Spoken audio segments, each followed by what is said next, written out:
Assalamualaikum dan salam sejahtera. Kami dari Jabatan Penajaan Pemerhati USM. Saya Ashikin merupakan Ketua Exco bagi jabatan ni. Okey, jadi berdasarkan saya cakap ni, saya rasa saya awak tahu dah kami nak cakap pasal benda. Baik, untuk pemata podcast pada kali ini, kami akan cakap pasal Lorat Terengganu. Seperti yang kita tahu, Lorat Terengganu ni ada 8 daerah, which are Kemamang, Dungu, Marang, Kuala Terengganu, Kuala Negru, Setiu, Besut dan juga Hulu Terengganu. Jadi, setiap 8 daerah tu menggunakan lorat ia masing-masing. Okey, sebelum tu saya akan memperkenalkan exco-exco dan juga pembantu exco saya, hok comel-comel ni. Okey. Hai Aziza. Hai sikit. Okey, Mira, hai Mira. Lepas tu hai Kina. Hai Yus, Ija, Iman dan juga Zati. Okey, tanpa melengahkan masa, kami juga akan selit sebersikit tentang sejarah daerah masing-masing. Jadi, untuk daerah Kuala Terengganu, Kuala Negru, Marang, Dungu dan Kemamang, saya akan serahkan kepada Zati untuk cerita lebih lanjut. Dipersilakan. Okey, hai semua. Okey, kalau daerah Kuala Terengganu, Kemamang, Dungu, Kuala Negru ni, dia lebih kurang sama je dia punya lorat ya. Okey, kalau first sekali kita kena tahu Kuala Terengganu ni merupakan pusat ekonomi negeri Terengganu lah.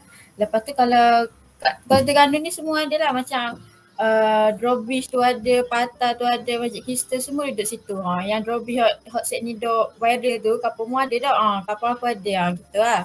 Okey, kat Kuala Terengganu ni kalau kita sebut je pasal Kuala Terengganu mesti kalau tahu pasal Terengganu sendiri dah kita dengar pasal set-set jagung merah, set-set penyu merah. Set jagung merah lah macam semak bor, jetak lah monyet, semak gitu. Tapi sebenarnya banyak lagi perkataan ganu hok kita boleh tahu ni sebenarnya. Contoh ni macam babi bukan babi bukan baby. Babi ni kita boleh guna bila macam dalam keadaan contohlah adik kita degil lah. Kita macam degil lah awak ni, kita tak gunalah degil awak ni. Kalau orang Terengganu ni sebut babi lah muning babi. Macam babi tu macam taklah perkataan yang keras, macam ke perkataan biasalah orang guna. Lepas tu yang kedua, kita guna bahan rambang. Bahan rambang kalau orang luar dengar macam bahan rambang, apa bahan rambang? Bahan rambang ni dia macam ke dalam situasi gini. Contohlah kawan kita buat segroup assignment ni, macam contoh seorang tu buat kerja sambil lewa, macam kerja asal siap je. Kita boleh rayak je. Mu ni buat kerja bahan rambang lah. Dia tak tahu akhirnya kita cover kerja kita. Tapi kok lepas ni tengok video ni kok dia tahu ni. Tapi macam sebenarnya video tu perkataan tu sendiri taklah macam kasar sangat. Macam kita punya slang lah macam bahan rambang gitu. Okey, yang ketiga pula kalau kita je lah perasan kan sebut ayam je mesti jadi ayang. Ayang tu macam contoh dalam perkataan sayang. Contoh macam ke nak makan apa ini? Nak makan ayam. Nak makan ayam. Nak makan ayam. Dia macam perkataan sayang pula gitu. Jadi macam ke kalau set-set luar ni sama lah kalau kata kita kalau makan ayam. Ayam tu buat ayam lah gitu. Lepas tu contohlah kita macam nak ngorak macam kita orang luar nak ngorak orang Terengganu. Boleh lah guna pick up line ni. Contoh saya panggil iking. Chicken dalam bahasa Melayu apa? Macam gitu. Ayang. Ayang. Ya saya macam gitulah. Dia kalau kita bertepuk sebelah tangan tak jadi kau. Kena dua-dua tepuk gitu. Okey. Lepas tu seterusnya ganu je kalau kita pasang mesti root NG ataupun G. Contoh makan jadi makan, ikan jadi ikan gitu. Tapi sebenarnya tak semua perkataan kita ni guna semua ada G lah kan. Contoh mu nak makan mana? Tak macam mu nak makan mana? Tu nebeng sangat lah gitu. Tak pagi tu macam kita biasa je mu nak makan mana? Tak macam mu nak makan mana gitu. Lepas tu kalau Terengganu juga macam ada ayat penyedak ya. Contoh ayat penyedak ya macam masang Jadi kita tak je masang je, kita jadi masang rebang. Baik lepang kuning sinyo gitu. Macam banyak lagi lah contoh-contoh ya gitu. Jadi itulah antara contoh perkataan yang Kuala Terengganu, Dungu, Kemamang, Kuala Negru ni you punya slang tu lebih kurang sama je. Jadi saya rasa tu je kot Iken boleh sambung orang lain pula. Terima kasih. Baiklah, terima kasih diucapkan kepada Zati. Okey, lepas kita dengar nampak Zati cover tadi, memang orang Ganu cakap guna banyak G belakang dengan NG belakang, tapi jangan lebih sangat macam mu tidur mana. Tak ada benda tu ya je semua tidur mana je. Gitu. Jadi baiklah, sekarang saya akan serahkan kepada Yus pula. Yus akan ceritakan pasal daerah Setiu dan juga pasal lorak-lorak dan juga sedikit sejarah daerah Setiu. Untuk pengetahuan awal juga, daerah Setiu ni merupakan salah satu daerah yang paling macam kata special sikit sebab dia ada advantage sikit. Gitu. Sekarang dipersilakan. Okey, hari ni saya cerita pula pasal daerah Setiu. Daerah Setiu ni terbahagi kepada dua golongan, iaitu separuh daripada rakyat daerah Setiu ni cakap Terengganu, iaitu yang duduk belah-belah Sebelah Patah, Sengatong, Belara, apa-apa tu. Lepas tu hak separuh lagi boleh cakap dialek Kelantan. Hak duduk sebelah Permaisuri, daripada Permaisuri adalah Taka Bintang. Sebabnya situ dekat dengan daerah Besut. Sebab ni, lagipun daerah Besut tu mostly cakap bahasa Kelantan. Lagipun ramai kot sisa Kelantan duduk dekat belah-belah ni.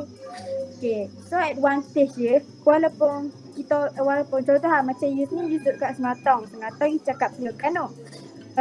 Walaupun duduk kat Sengatong ni Yus cakap Terengganu, Yus boleh buat cakap Kelantan. Sebabnya ramai sisa Permaisuri jadi kawan-kawan Yus.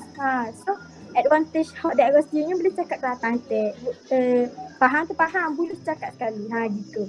Lepas tu kalau nak cakap pasal daerah sejarah daerah Setiu pula, zaman dulu, doklah macam masa tu awal abad ke-19 gitu, adalah seorang panglima Bugis daripada Kepulauan Indonesia. Masa tu Kepulauan Indonesia ni dijajah oleh Belanda. Sebab kan biasalah kalau kita cakap pasal dijajah pasti dia jajah secara kejam.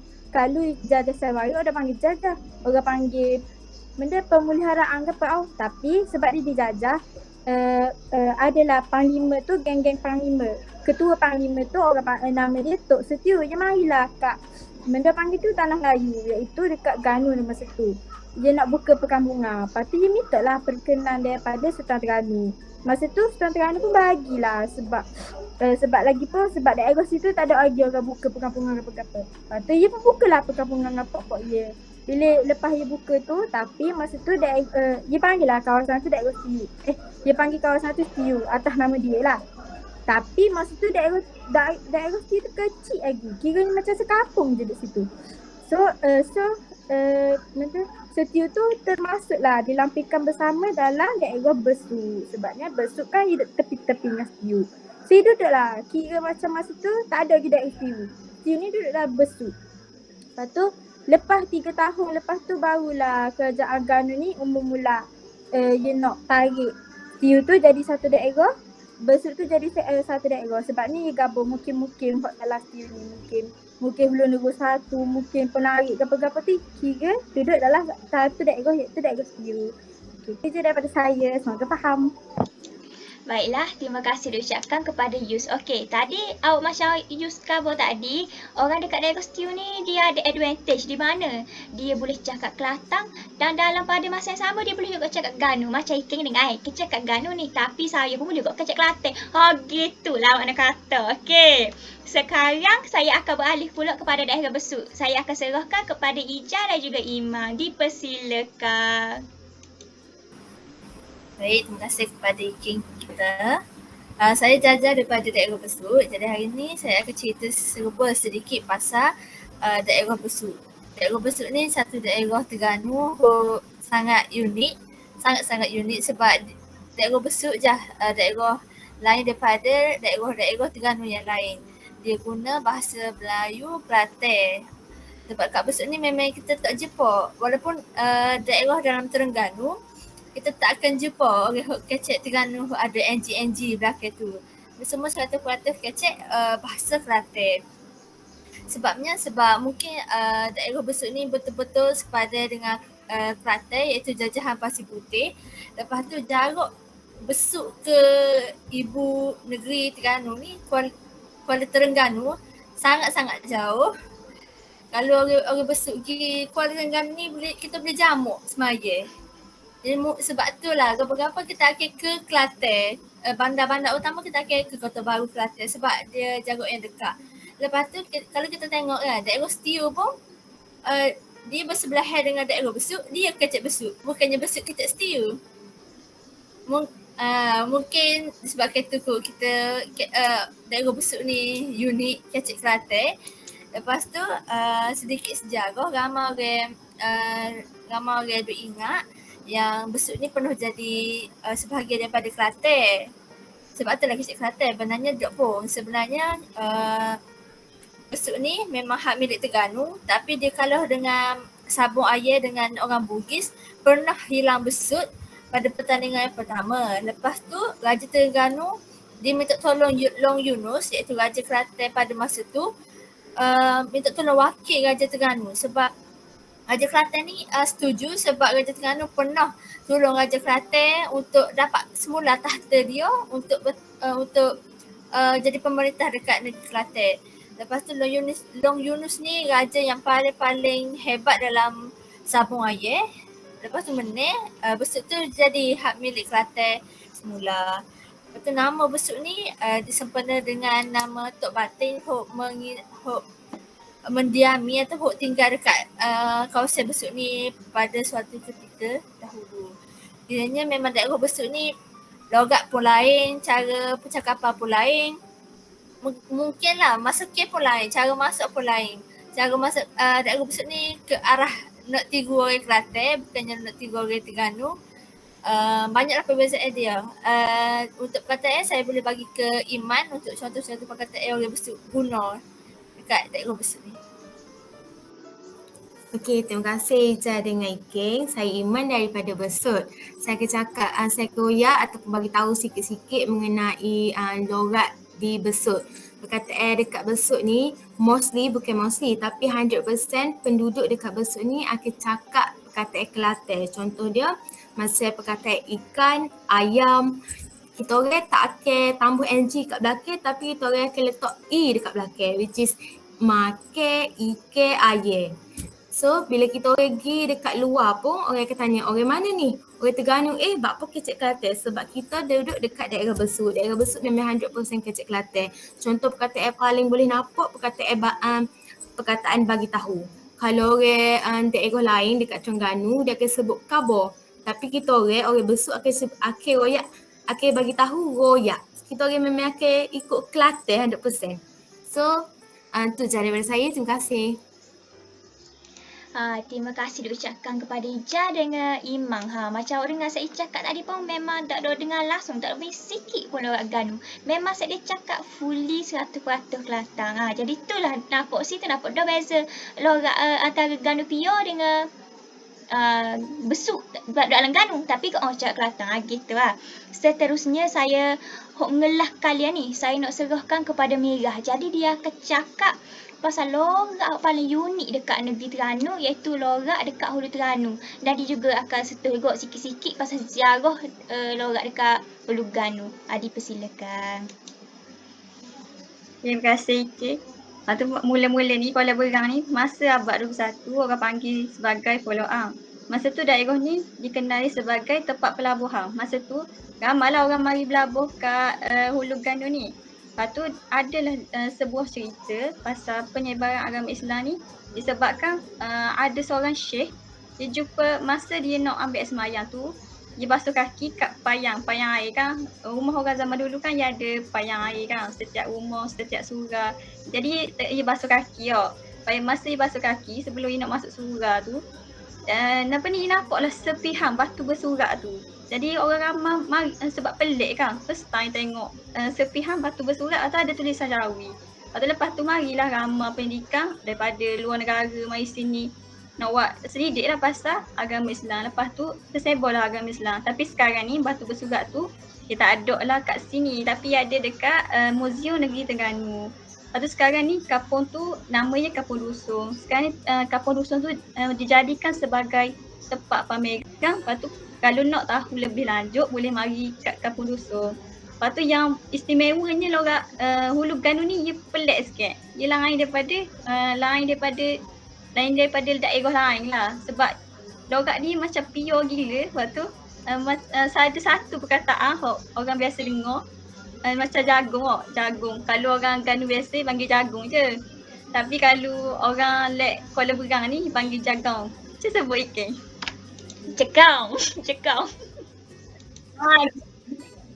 Gitu. Tu je daripada saya serah pada Iking. Okey, terima kasih kepada Mira di atas penjelasan yang mendalam juga. Macam awak dengar tadi memang orang logat dekat Ulu Terengganu ni memang unik dan merupakan setahu weekend logat dekat Ulu Terengganu ni merupakan logat yang paling tua dekat semenanjung Malaysia. Macam Ike pun, Ike walaupun Ike duduk Terengganu, Ike duduk Setiu. Tapi Ike sedikit tak tahu perkataan, Ike sedikit tak erti nak cakap Ulu Terengganu. Hak Ike tahu macam Mira kau tadi, cekong. Tu je Ike tahu. Okey, seterusnya hak ngelah kali Ike akan serah kepada Kinah dengan Ijah. Jadi mereka akan cerita ayat penyedak, ayat yang paling sedap dalam Negeri Terengganu. Gitu. Dipersilakan.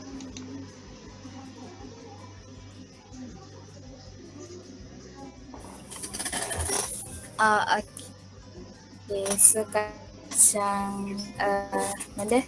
Kalau contoh tadi dia cover kat tempat dia panggil ayat penyedak masang gebing. Tapi kalau kat sini kita panggil masang rebang. Gitu. So macam lain tempat, lain sebutan dia gitulah. Lepas tu banyak lagi. Lepas tu famous macam berak nanang gitu.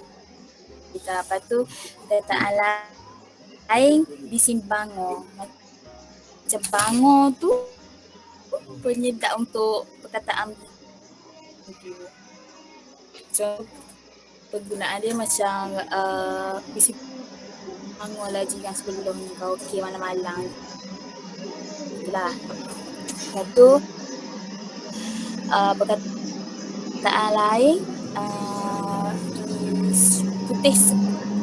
Contoh macam kita nak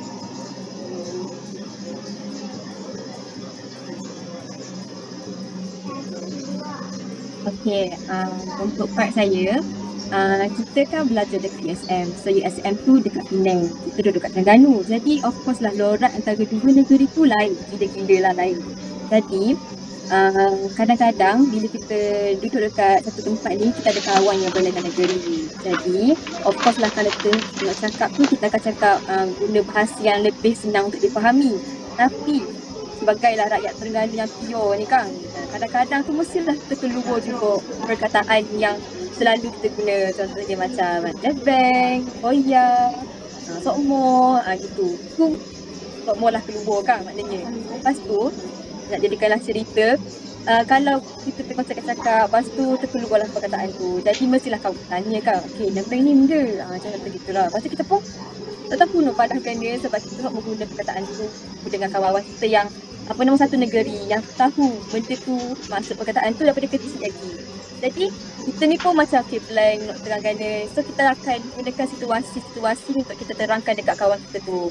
Jadi dari situ kita bolehlah macam memperluaskan kita punya lorat kita ni. Contohlah macam perkataan lain tu macam koya. Kadang-kadang dekat negeri lain mungkin koya tu guna dia untuk benda lain. Tapi kalau koya kita ni macam berangan gitu. So kalau kita perasan lah kan, Terengganu ni satu perkataan tu macam ada banyak maksud yang digunakan untuk berlainan situasi. Okay, lepas tu satu lagi, kadang-kadang kita ni macam yang Zati buat ni, sesetengah daerah tu dia punya lorat tu duk kuat sangat. So lepas tu Amirah khabar lorat dekat Muda Terengganu tu lain. Contoh gitulah kan. Lepas tu contohlah masa first time saya dengar perkataan supit tu masa saya form 3. 15 tahun hidup baru first time dengar supit tu, perkataan supit tu. So kita tak tahu supit tu kenapa walaupun kita orang Terengganu. Jadi kita pun macam okeylah mungkin supit yang orang supit tu kan. Tapi sebenarnya supit tu maksud dia plastik. Jadi kadang tu walaupun kita orang Terengganu, kita pun tak tahu perkataan tu maksudnya apa. Sebab uniknya lorat kita ni maknanya lagi tu. Jadi bolehlah saya simpulkan yang satu perkataan dalam lorat Terengganu tu membawa banyak maksud untuk berlainan situasi. Okay, saya serahkan balik kepada Ikin untuk penutup. Terima kasih. Baiklah, sama-sama. Terima kasih diucapkan kepada Kina dan juga Izzah sebab cerita pasal ayat penyedak dan juga perkataan yang sesuai untuk digunakan dekat yang sesuai dengan situasi kat kita ni lah. Okey, baiklah. Sekarang saya harap awak jelas dah belaka pasal lorat ganu ni dan juga sedikit sejarah-sejarah dia.